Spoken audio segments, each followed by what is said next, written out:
Hey nerds, Farmer Jesse here. Welcome to Growers Daily, your daily dose of ecological farming insight. It is Monday, August 25th, 2025, and today we're talking about selling to restaurants, persistent herbicides, and how late is too late to plant crops in the field. So let's do it.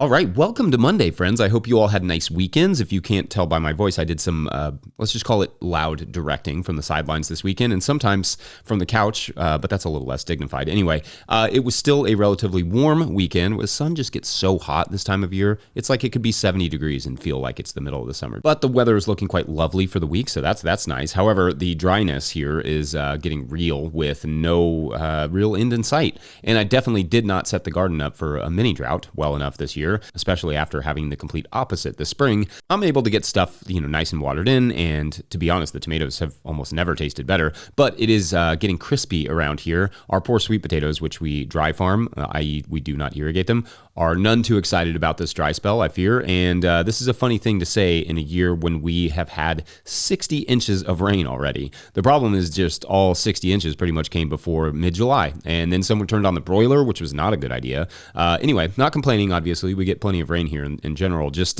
making sure you all are up to date on Kentucky's weather in case anyone asks. I think that's important. Also, unrelated, this Wednesday we'll do another live episode. That was really fun last time, so we figured we'd bring it back every month or so. I know it's not the most convenient time, but we will do it at that same 9 a.m. Eastern Standard Time on Wednesday on YouTube, so bring your questions, mostly about soccer, naturally. All right, so not long ago, I said I was going to update my knowledge on persistent herbicides and talk a bit more about how they make it into our composts with any new insight I can glean. And so I don't know how much more I'm going to add to the conversation here, but let's just kind of give it a little bit of an overview. Okay, so to back up, according to the Composting Council, there are four main types of persistent herbicides: clopyralid, aminopyralid, aminocyclopyrachlor, and picloram. And there are, quote, more than 150 retail products in the US, but these chemicals may appear on labels in slightly different variations, making identification difficult, end quote. These chemicals are used in lawn care, in making hay, sprayed, for instance, to kill broadleaf plants in hay fields, allowing the grasses to thrive. They are used on golf courses and horse pastures for some reason, and roadways, railways, places governments don't want to mow regularly. Some restricted use products that contain these chemicals require licensure, but others are somewhat more over the counter, meaning anyone can purchase or use them, not always responsibly. Then what makes these chemicals persistent is that they are not easily or rapidly decomposed once the job, the herbiciding, is over. Instead, they tend to stay active in the soil for months or even years, and when it comes to composting, the problem there is that not only do they survive the digestion of microbes as they do other animals, these chemicals slowly become concentrated as the material breaks down. So it's a bit like microplastics, for instance. If the microplastics aren't breaking down, like it's just plastic, it's just kind of maybe breaking down a little bit, it was really just turning into smaller and smaller pieces. If the microplastics aren't breaking down, but the organic materials in the compost are, then after a while, what started out as, say, like a pound of microplastics and 500 pounds of materials is now a pound of microplastics in 250 pounds of compost. It's been kind of concentrated. Ditto the persistent herbicides. What went from being a small amount in a large mass, once that mass reduces, but the chemical doesn't, it just becomes potentized. And that's a major problem. It takes an extraordinarily small amount of these herbicides, like 1 part per billion with a B, or less, depending on the herbicide, to have a negative impact on your plants. Anyway, these herbicides enter the compost stream through horse manure because remember, if microbes can't digest it, neither can horses. It comes in on hay and straw. The straw contamination is from pre- and post-emergent sprays, as well as occasionally from desiccation, the spraying of grains to speed up the dry down process, which is not common in all areas. Typically, it's used more up north where maturation can be hard because the seasons aren't as long. And it may not always be a persistent herbicide that they use. It could be Roundup or something, but it can happen. Interestingly, crops treated with clopyralid, for instance, are actually banned for composting in some areas. The challenge is following the life of those crops to keep them out of the compost pile. For instance, if a grain or hay crop is contaminated but is fed to animals and that manure is brought to a compost facility, the composter may never know, especially if they didn't ask or if the person feeding the horse didn't know, that the herbicide was employed somewhere along the stream. Now, composters can ask more questions and be more discerning about their feedstocks, and they are. Composters are getting much, much better about this, but these are chemicals that really should be banned for any sort of use because it's just far too easy for them to sneak through after it changes form a time or two into our food, into our water, all that stuff.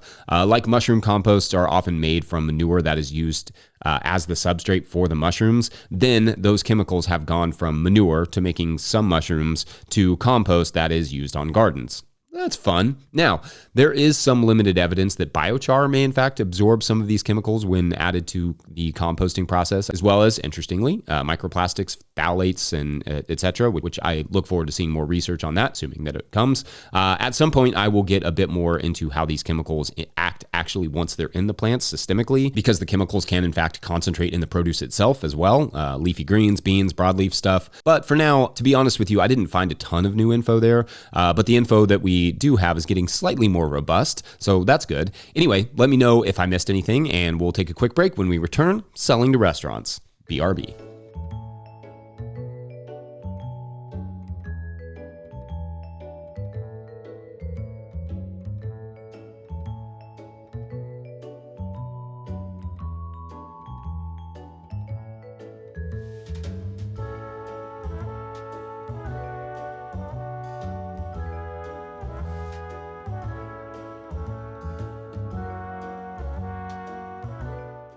Today's episode is brought to you by Farmhand.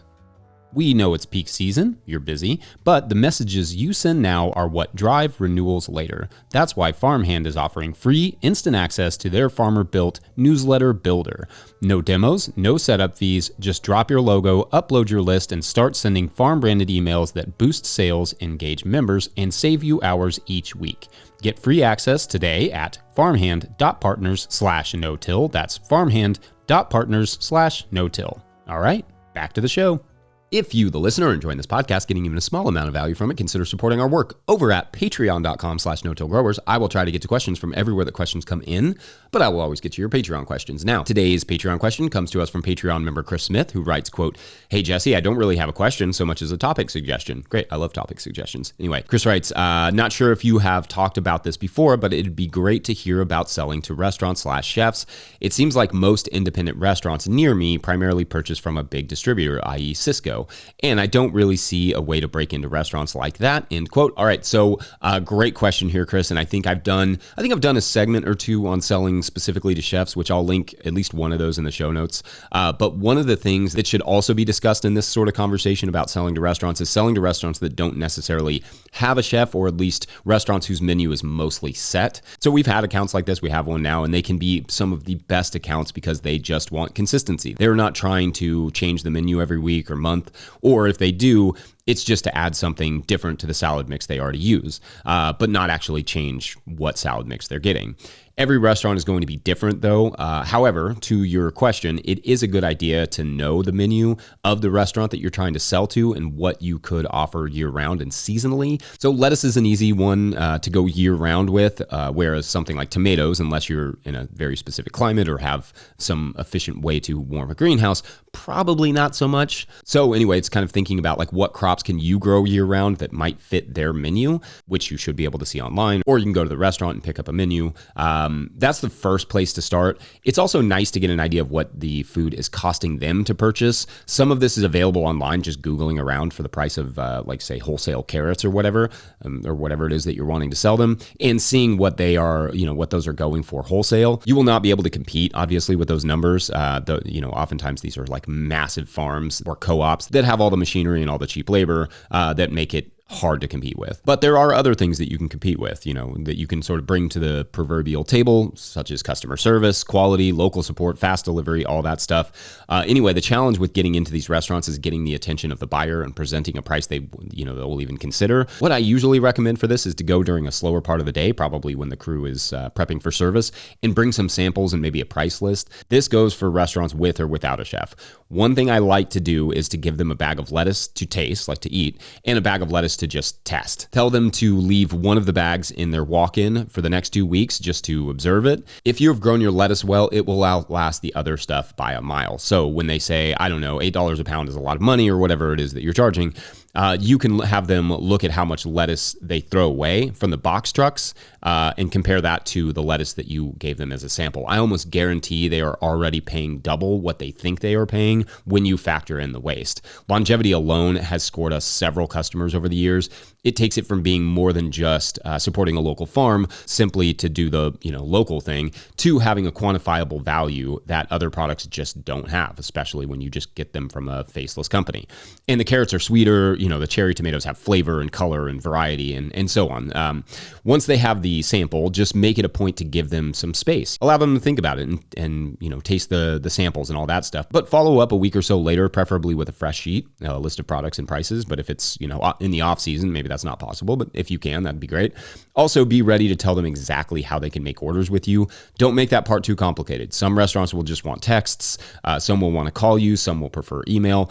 Most don't like systems that they have to sign up for, so maybe don't be like, here, sign up for this complicated app. They may not go for that. Figure out ways to accommodate them and take note of it. They may give you a system that they want you to sign up for, which is fine. Anyway, be persistent but not pestistent, which is not a term anybody uses. In other words, just give them space, be professional and understanding while also making sure they remember you.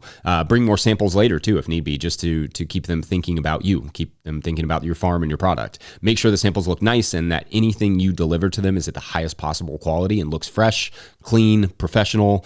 No grocery bags full of wilted lettuce, y'all. They want a product that they can already envision putting on a plate. It should look pretty much ready to go. Anyway, every restaurant is going to be different in the same way that every farm is different, and you will just need to feel them out, eat there, talk to the buyer if possible or the chef, and be patient. Not all restaurants are going to go for it the first time, but you just need a few busy ones to make it worth your while. So find the ones that you get along with, that are interested in your product, and that are at least curious about what else you could provide them. Also, employee turnover in restaurants is really high. So if you don't land an account, you don't get along with the buyer, or the buyer's not interested this year, try again next year and you may find a more sympathetic buyer. All right, I hope there was something helpful in there. Otherwise, we're going to take a quick break. And when we come back, we'll discuss how late you can plant in the field. Be right back. Farmer Claire Coleman here from the Winter Growers Podcast. Did you know that I also founded Real Farmer Care, a nonprofit that supports farmer well-being? From my own experiences farming, I knew firsthand that this type of support was missing from ag, so I decided to do something about it. As of today, there are over 500 farmer recipients of a $100 self-care award, with more applying daily. If you'd like to help, each $100 donated supports one new farmer. Visit realfarmercare.com to donate and learn more. Again, that's realfarmercare.com.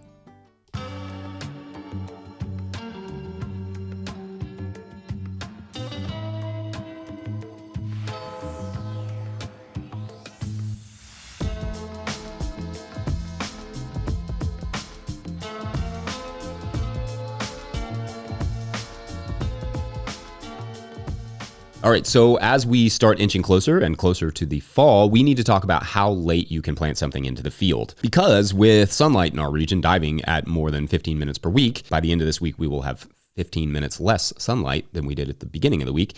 Well, there goes our energy source, and plants will simply grow more slowly. So at some point, even faster growing crops are not going to do much of anything.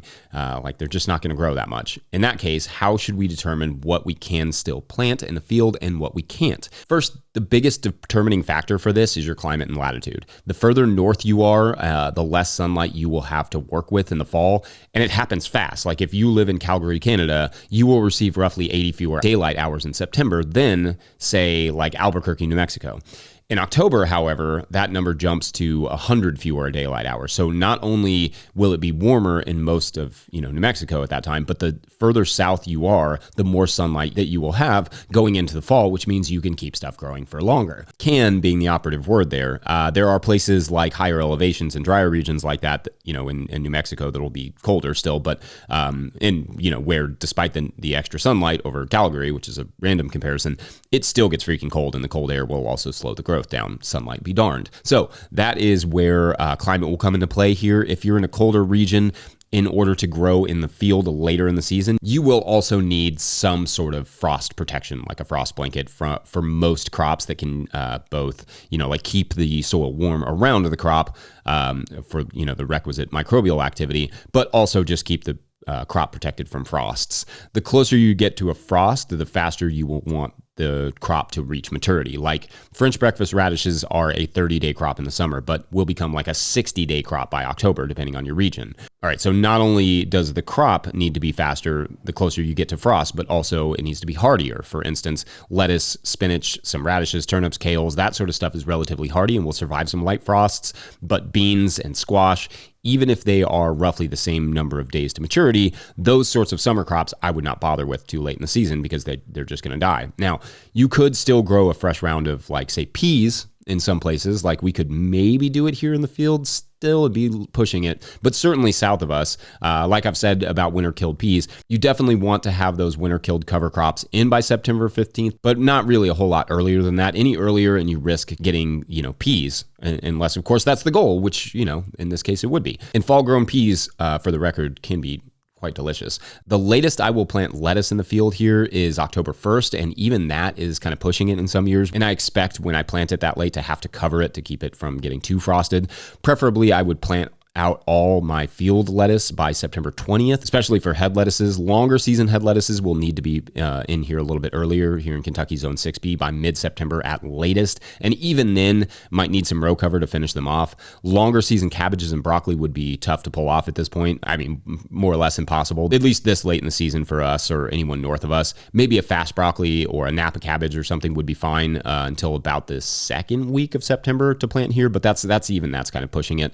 The big thing in there is that there's no perfect way to predict what will do well for you. It's going to require some research, like go ask the farmers at your farmers market, and some good note taking to determine how far you can push your field season. Now, planting in a tunnel is a slightly different thing because you can plant much later in a tunnel than in the field. But my typical tunnel rule for winter harvests is that I want everything in the tunnel that I intend to harvest through January. I want it in by October 1st so it will mature, and then I will just keep it alive as long as I can. Then the next plantings go in January for like your March, April, May harvests. Anyway, I think that's our Monday show for you all. Let me know how you all plant in the late summer and fall based on where you are. Don't forget, No-Till Growers is now officially a nonprofit 501c3, so donations are tax deductible and greatly appreciated. You can learn about how to do that in the show notes. Please make sure to like and subscribe and or follow wherever you're getting this podcast. That's an easy way to help us out. Enormous thank you to all of our show sponsors, and if you'd ever like to sponsor the show, you can reach out to Farmer Michelle at notillgrowers.com. Huge shouts to Willie Breeding for the theme music and Mike Hilbert for the production help and editing. Also, shouts to Epidemic Sound for the background music that you can hear. Pick up a hat or a copy of my book, The Living Soil Handbook, at notillgrowers.com to support our work. Big thank you to everyone over at patreon.com/notillgrowers, where at a certain level, or if you just bump up from one level to another, or you sign up in the month of August, which is running out. It's got like 5 more days-ish, 6. You get a shout out on the show, so big shout outs today to Charles Best. Shouts to you, Charles. Joyce Cole. I don't know why I couldn't say Cole. It's not. You would think that's not a complicated word, but I struggled with that one, but I'll get it next time. Farm Stand on Fish Market, which sounds like a novel in itself, and Cam Pike. Oh, maybe I nailed it with one of those. Thanks, Cam. All right, so this week's story is going to be about a cat. I don't think we've done an animal story yet. So this one is about a cat named Clatter for its tendency to cause a ruckus, but honestly, the name Ruckus was already taken by the dog. But anyway, Clatter is the farm stand cat. And although Clatter would never, ever, absolutely ever admit to having a job, Clatter's job, technically, as Clatter's people saw it, was to, catch mice or any other critter that might come into the farm stand.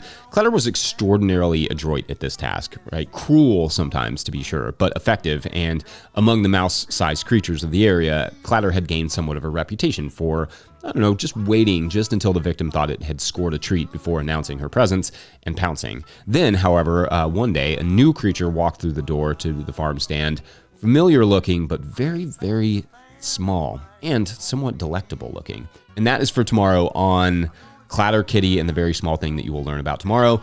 Thanks for watching and or listening. We'll see you then. Bye.